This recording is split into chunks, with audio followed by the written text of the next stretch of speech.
Bendito seja Deus que nos chamou para louvor da sua glória. Eu cumprimento a todos com a doce paz do nosso Senhor e Salvador Jesus. E é com alegria que estamos chegando até você com mais um programa Mensagem de Vida. Eu quero compartilhar com você uma palavra a qual eu tenho compartilhado na igreja sobre o Evangelho.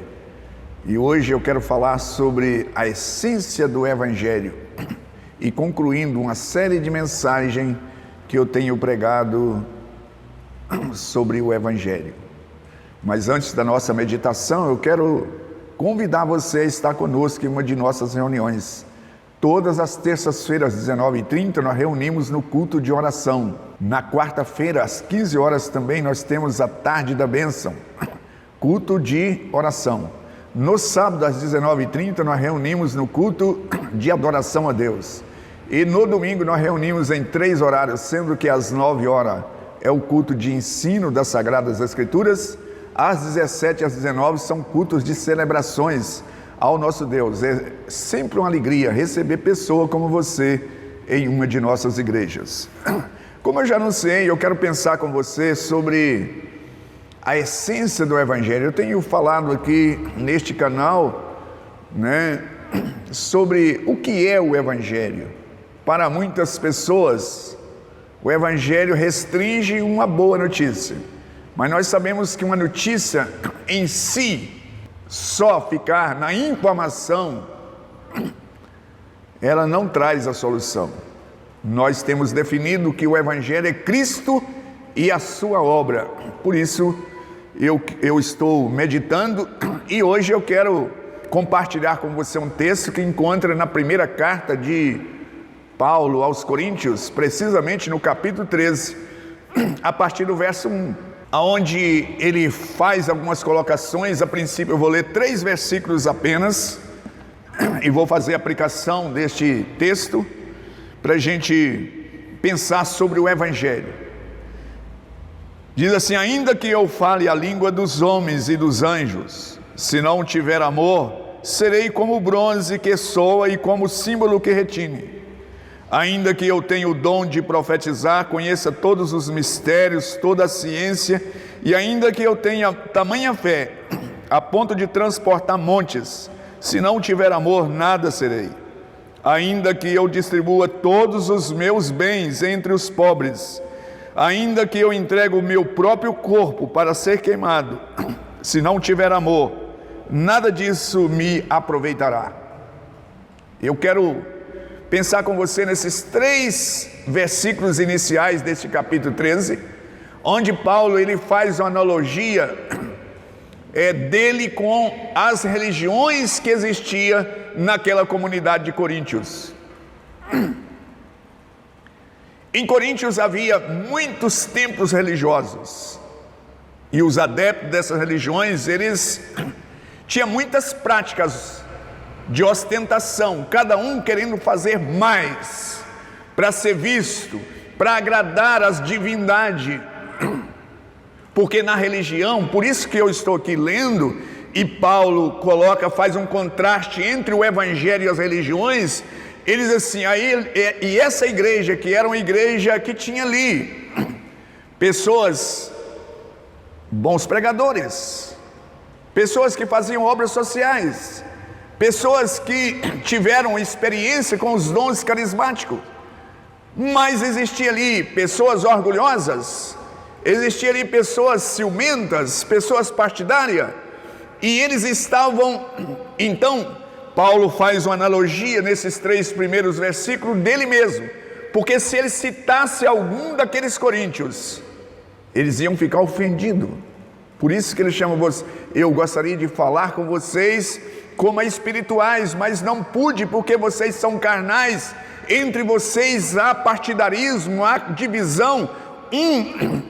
Ele é adepto de Apolo, outro de Pedro, outro diz que é de Paulo, outro é de Cristo. Há partidarismo. Vocês são criança.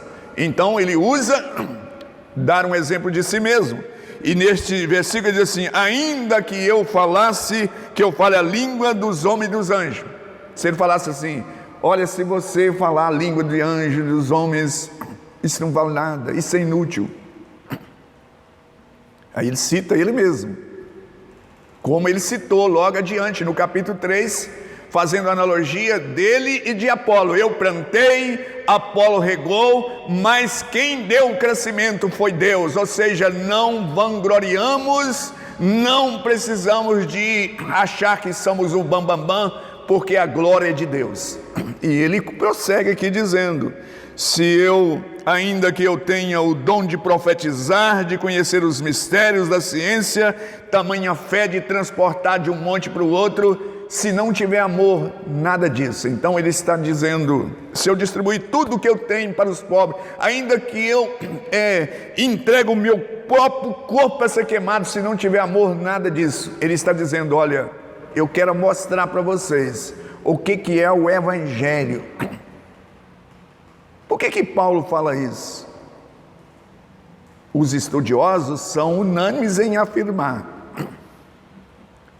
que aquela igreja, que aquele povo daquela comunidade que era acostumado com aquelas religiões, que batia aqueles sinos, que apresentava vários sacrifícios para agradar a sua divindade, agora eles trouxeram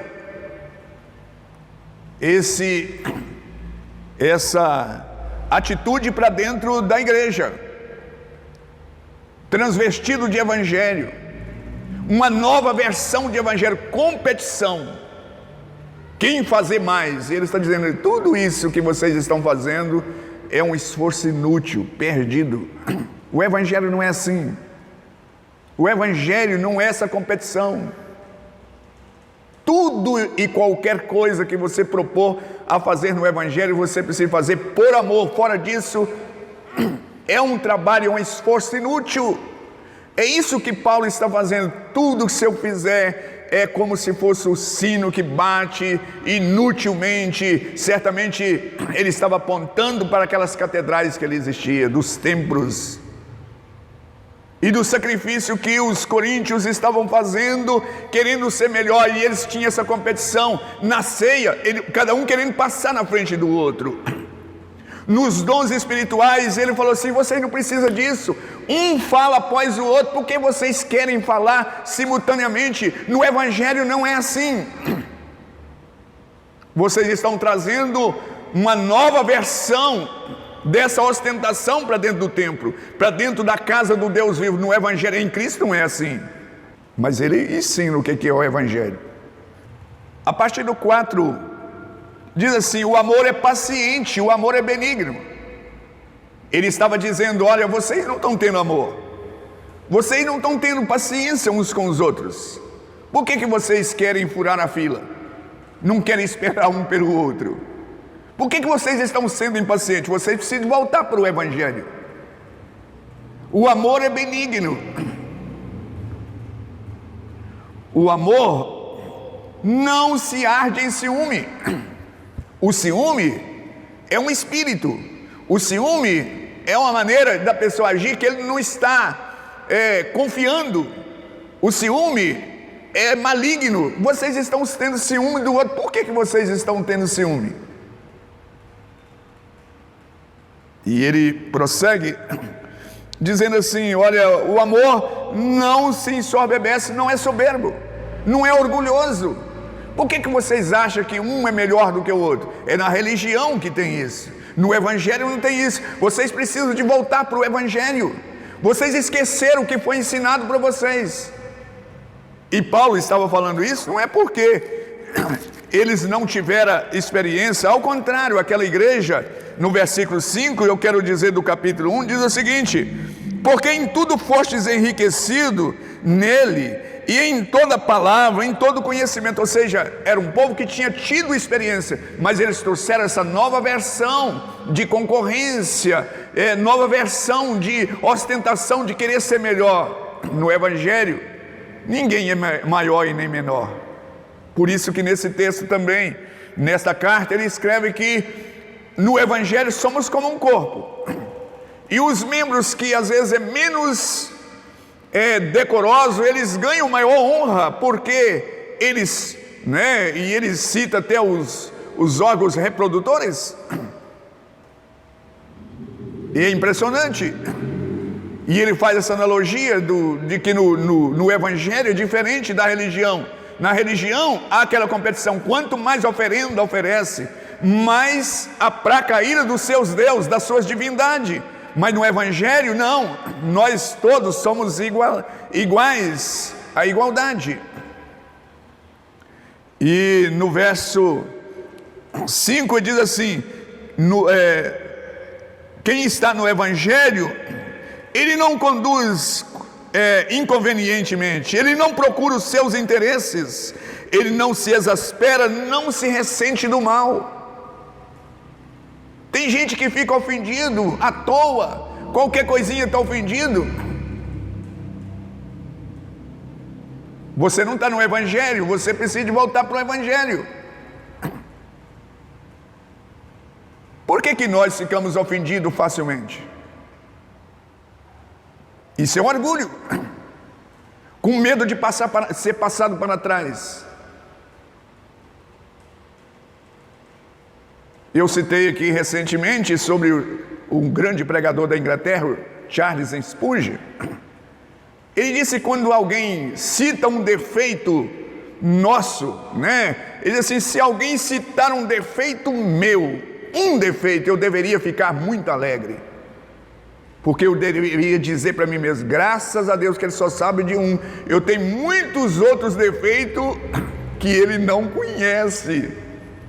Mas por que a pessoa fica tão zangada, querendo ser melhor? Ou quando recebemos uma crítica, isso é orgulho, não está no Evangelho, não está no amor. Jesus, quando na cruz, ele foi ultrajado, os seus algozes escarnecia dele, zombavam dele, e ele olhou para eles e disse, olhou para o céu e falou assim: Pai, perdoa, porque eles não sabem o que faz. E aqueles que dizem estar em Cristo, esse deve andar assim como ele andou. Assim a primeira carta de João, capítulo 2, verso 6, nos recomenda aquele que está em Cristo. Mas por fim, eu não vou ler aqui porque diz assim: tudo sofre, o Evangelho não alegra da injustiça. Quem está no Evangelho, ele não tudo crê, tudo espera. Por que a pessoa é impaciente? Por que desiste da fé? E eu fazia isso, porque não estava fazendo no Evangelho, por causa do amor, porque estava fazendo por autopromoção, e ele esperava reconhecimento dos homens. Paulo, ele conclui esse raciocínio dizendo o seguinte: quando eu era menino, eu falava como menino, sentia como menino, pensava como menino, e quando cheguei a ser homem, eu desisti das coisas de menino. Ele falou assim: eu alcancei a maturidade. Quando o Evangelho chega na nossa vida, nós não vamos ficar concorrendo para fazer algo para ser visto. O nosso objetivo é agradar aquele que nos chamou. Sabe por quê? Porque o que motivou Jesus vir aqui, morrer na cruz por mim e por você, foi o amor. Deus amou o mundo de tal maneira que deu o seu Filho. E eu devo trilhar esse mesmo caminho, o caminho do amor. Tudo ou qualquer coisa que eu proponha fazer, o amor deve ser a força propulsora para me dirigir, porque aí o nome de Deus é glorificado. O Evangelho nos liberta, e a essência do Evangelho é o amor. E eu quero orar e pedir ao Senhor: Pai Santo que está nos céus, mas também está onde se invoca o Teu nome. Quantas pessoas que hoje elas veem o Evangelho como uma competição, exibicionismo, ostentação, e nós sabemos que tudo isso é prática da religião. Quem está em Ti não precisa dessas coisas, porque somos aceitos, somos herdeiros, e todos nós somos filhos amados e queridos por Ti. E pedimos que o Senhor revele essa verdade a esta pessoa que me assiste nesse instante. O grande amor do Senhor, que se revelou na cruz, dando o seu Filho, e que nós devemos andar nas pisadas de Cristo, amando ao Senhor e o nosso semelhante, sem querer ser melhor ou menor, porque o Senhor nos constituiu para uma finalidade em Cristo Jesus. E é no nome dele que eu me dirijo a ti com ações de graça. Graças a Deus. Graças a Deus. Estamos chegando ao final de mais um programa e eu aguardo você no próximo. Igreja Batista Renascer, uma mensagem de vida.